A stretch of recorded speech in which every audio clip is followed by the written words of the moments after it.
And I think, yeah, we're ready to hear from the applicant. Thank you, Mrs. Gunning. Chris Tarr representing the applicant. With me is Daniel Barsky.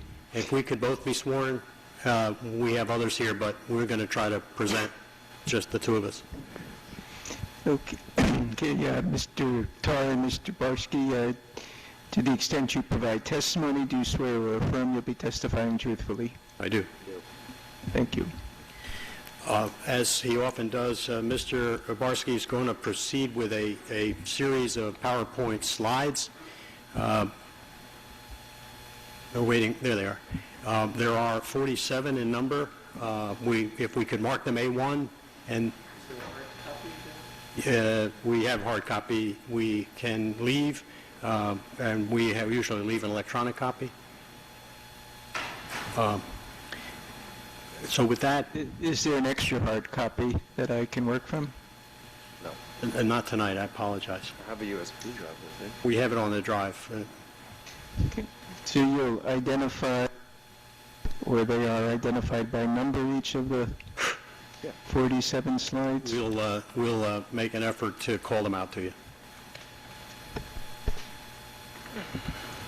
And the whole thing will be marked as A1? Thank you. So should I say slide 1, slide 2? Okay. Good evening, board members. My name is Daniel Barsky, and I'm presenting on behalf of RV Homes. We already heard a lot of testimony, and my PowerPoint is going to reiterate some of it with some visuals, and so let me go through it. You can call this slide 2. It's a picture of the existing building on 203-205 Nassau. The previous use was residential on the second and third floor, office and retail, which used to be the flower station on the first floor. The building was previously owned by Sandy Zeitler, and people who have been in town for a while, he doesn't have a very good reputation for the way he takes care of his buildings. And as you heard from Mr. Harrison's testimony, the building is in very bad structural shape, partly because of the neglect and the poor maintenance from the previous owner.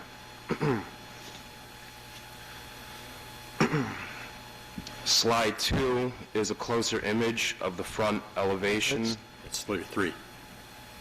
Slide 3. Excuse me.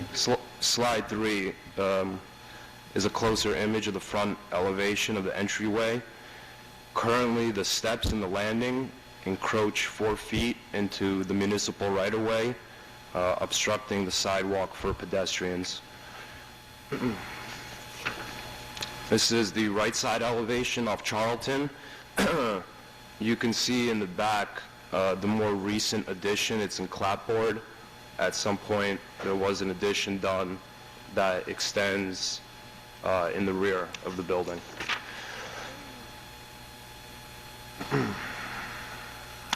What am I at now? 2, 3, 4. Slide 5. Slide 5 and the couple extra slides coming up are just a couple pictures of the interior of the building. This picture is of a foyer. The stairs and other parts of the building are really not safe in particular areas. The building department put an orange warning sticker because of some of the unsafe conditions. This is a slide 6 picture of one of the single occupancy rooms. The tenant, when he left, took the window with him. He did that because when he moved in, Sandy didn't want to fix the original window. It was broken, so the tenant put his own window in, and when he left, he took it with him. When we finally got this building and we saw that, we boarded it up. For this picture, I took the boarding down just so over that time, obviously there was some damage done. At one point, there was a hole in the roof. Sandy put a piece of cardboard there to cover it up. He didn't ever want to spend any money to really take care and maintain the building, and that caused lots of damage over time. Just a couple more pictures. This is Just, doesn't look very nice. There was maybe a dozen people there. They shared one toilet, and again, the building wasn't taken care of. This building also had an extensive history of 911 complaints and health concerns. I attached one of the reports, which was like a weekly occurrence. There was almost 100 of them in the file I got. This one is the two tenants were having a knife fight on the sidewalk in front of the building, and we'll leave it at that. This memo is from the health department. This building had one of the worst bed bug infestations. Finally, Sandy, after spending time in court, agreed to clean it up, and as of right now, it's okay, but it did have that problem at some point. So now that I've covered the modern-day history of the building, This is slide 11. I'll illustrate the location and proposal for the new construction application. This is a picture of the tax map, 203-205 Nassau Street, obviously located on Nassau on the corner of Charlton. Slide 12 shows the surrounding land uses. To the north of the building is the St. Paul's Roman Catholic Church and school. To the east is a mix of joint occupancy buildings, a couple small office buildings, and a dry cleaner down at the end. To the west are some more joint occupancy buildings and Princeton University academic buildings, and there is also some single-family residential uses. And to the south, again, joint occupancy, single-family, multifamily, and across the street from this picture is more Princeton University campus. So for Mr. Porter, who's trying to keep up, items 12 through 15 were northeast, west, and south. We're now going to slide 16, which references the proposed site plan. So for the following slides, I'd like to go over the staff plus the subcommittee's memos and comments. All the language that has parentheses around it came directly quoted from staff's memos. Quotation marks, I'm sorry. So the building is being rebuilt within the same footprint with a slightly smaller FAR under section 17A-403. The use will stay the same as a mixed-use building with the same amount of retail space on the first floor and 3 two-bedroom apartments on the second and third floor.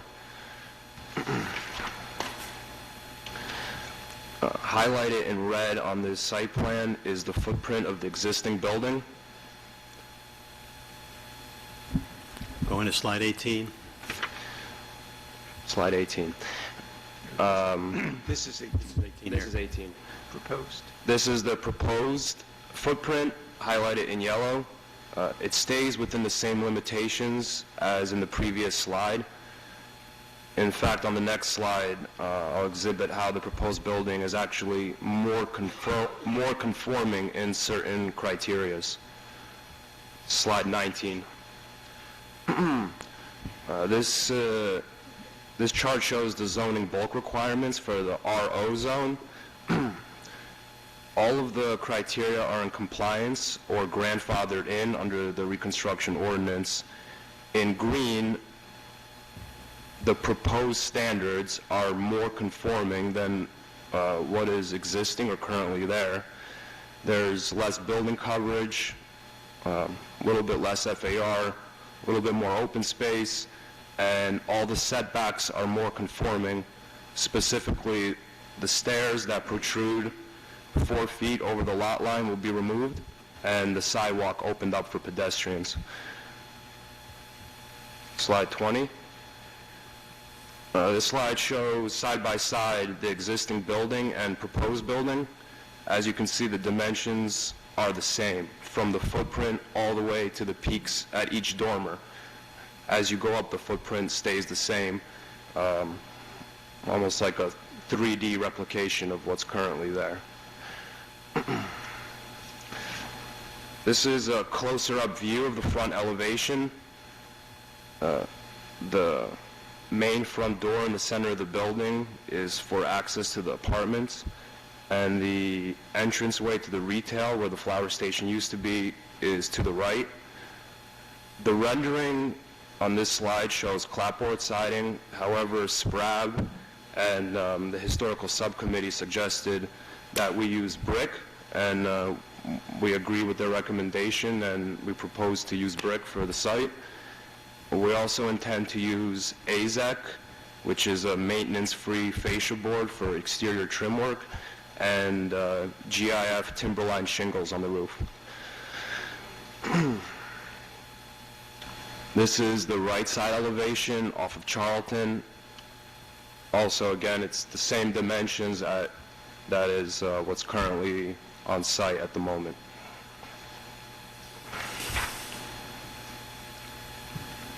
This is a picture of the rear of the building. Same thing, same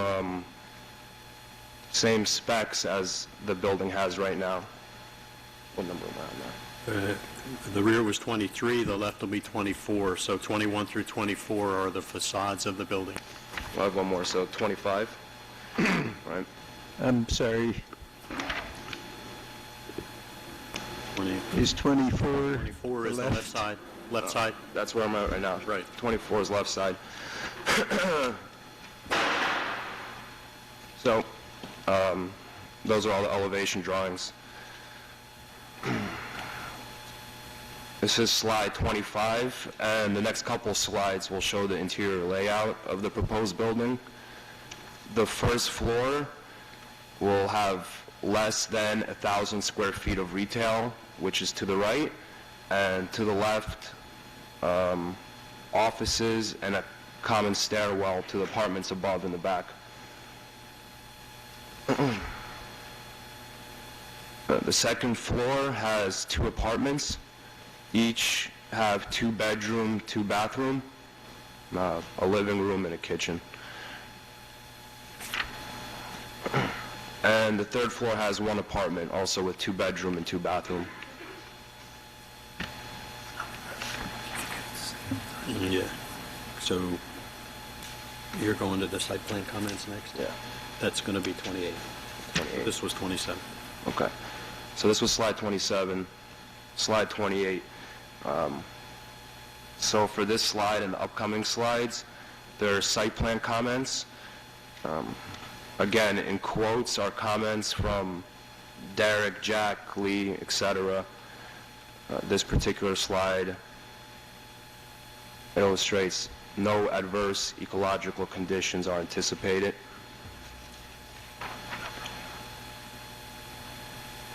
Landscape is 29. 29. Slide 29.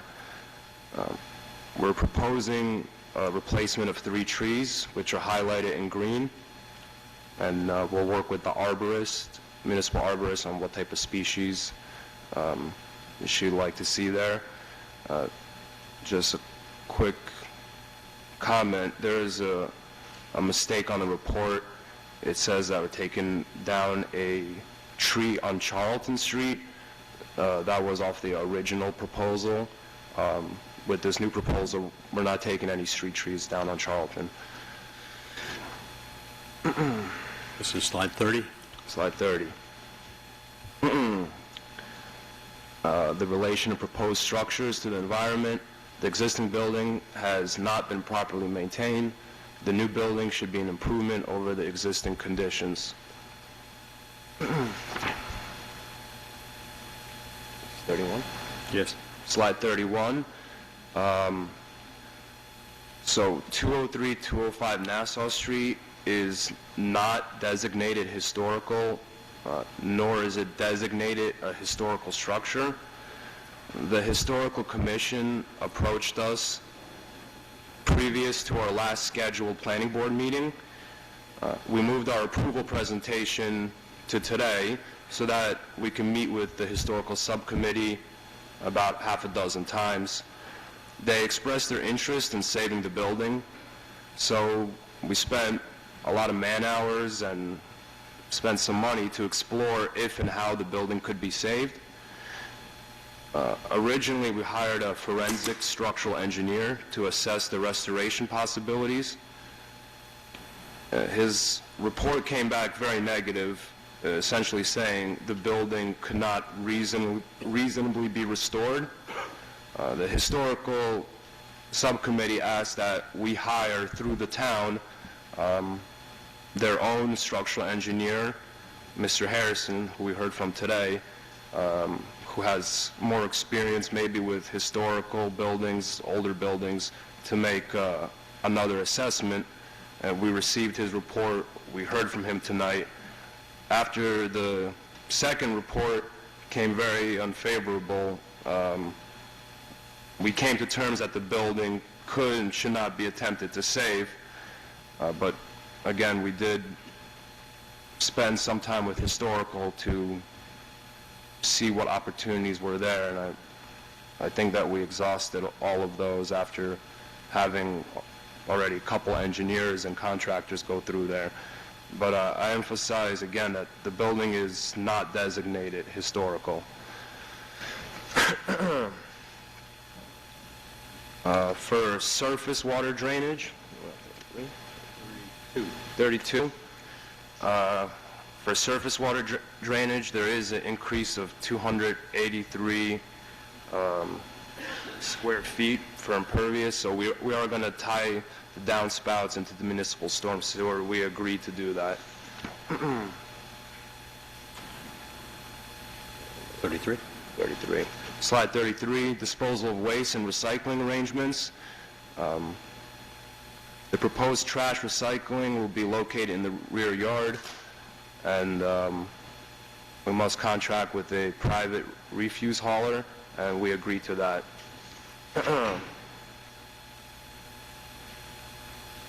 34. 34, slide 34, has to do with noise. We agreed to work within the time constraints under the ordinances, and the 5 AC units that are on the ground floor, we're going to use higher efficiency units so that to reduce the sound levels. Affordable housing, of course, we agree to that. We pay the affordable housing fee. Now on to 36.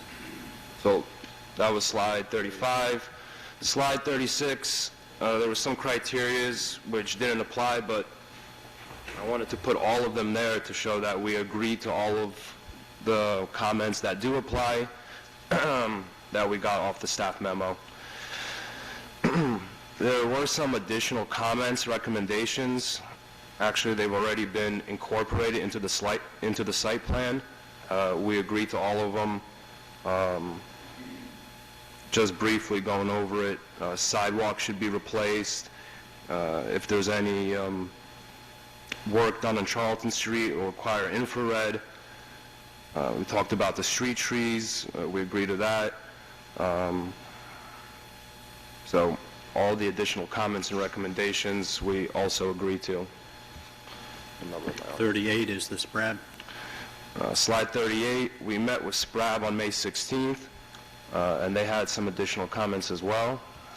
On slide 39, their recommendations, we agreed to all their recommendations. The first couple were more clerical. They had to do with updating the new drawings from the old ones.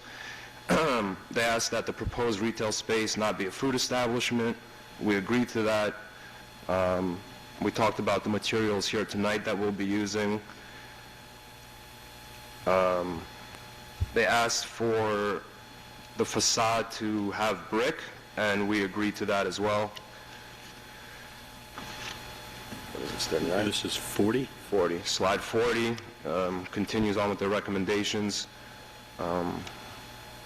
Street trees to be replaced, which we agreed to.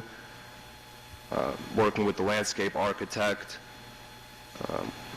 They also wanted a bicycle rack, which we will provide. We agree to that. And they wanted to increase the trash enclosure to include organic waste, which we will do. We agree to. Again, with the AC units, we're going to use higher efficiency AC units. And business signs in conformance with the code. So we agree to all the recommendations from the SPRAB. 41. 41. Slide 41 is Princeton's Environmental Commission. They offered a series of comments. We recognize the importance of the recommendations in the PEC report. Given the site constraints, it's difficult to provide everything requested. However, we do intend to implement any recommendations that can be reasonably achieved. To go through them, A and B have to do with trying to incorporate a green roof. Is it possible to make that larger in? It's Lee's report. You have it in front of you in hard copy. It's page 4 of Lee's report. Yes. We've all read it. Yes. Yeah, okay. So since the dimensions are the same from the existing building, there's no flat roofs to incorporate a green roof. The solar panels need a larger span of roof to be productive. The roof is broken up into many peaks and valleys. Comment C talks about topsoil off-site. We will evaluate the recommended comment during the work phase with our engineer, but we don't anticipate that there's going to be any topsoil stock on such a small site. For D, is incorporate substantial practices. Sustainable, sorry, it is small. Incorporate sustainable practices. We will consider the sustainable practices with our architect and implement them when we can. For E, provide protected bike parking, and SPRAB requested the same thing, so we do agree and intend to put bike parking for the tenants or people who are working at the retail. F, Compost. yep, compost.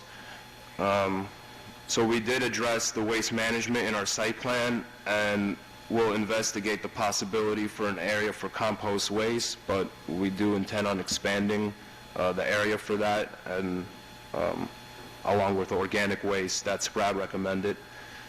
G has to do with the Parking. charging station for parking, but as we know in this application there is no parking, so H has to do with providing a shower for retail. We'll consider providing an option for the tenant to add a shower to the bathroom during the fit out for the tenant. I has to do with Energy Star, incorporating Energy Star. So we'll implement as many Energy Star efficient appliances and improvements with the consideration from our architect. However, we normally do use Energy Star rated furnaces, appliances, windows, and doors.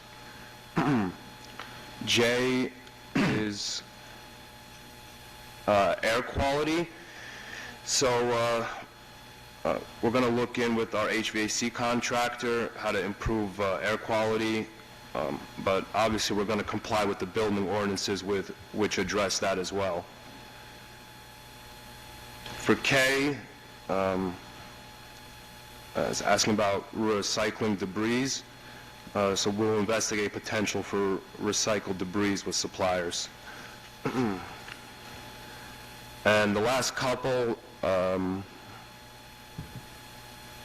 talk about FSC lumber and green materials. We'll coordinate with our architects, suppliers, and contractors to look for opportunities to use the FSC lumber and green materials and avoid red list materials. I don't know what slide I'm on anymore. Slide 42. Slide 42. This was the original structural engineer report.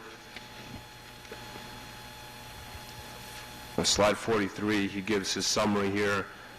Building's been neglected for years, water and insect infiltration, improper repairs such as painting of the brick facade has caused brick damage, structural damage.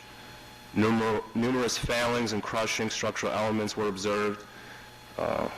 failing rubble and brick foundation, no sound structural elements that can be temporarily supported while damaged and deteriorated sections are repaired or replaced. And I believe Mr. Harrison confirmed that as well. His report is on the last couple slides here. What number is this one? 44. 44, 45, 46, 47. His report, you guys have all seen that, and we've heard from him tonight.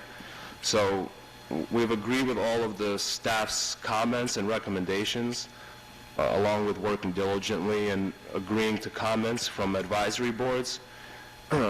We've spent additional time and money to exhaust all options in restoring the building, though it's not deemed historic.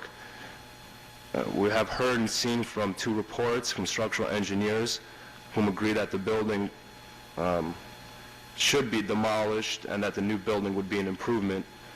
Our application is compliant with no variances and even relieves some of the nonconformities, even if it's only a little. So we ask the planning board to grant us approvals tonight. Thank you for your time. Thank you.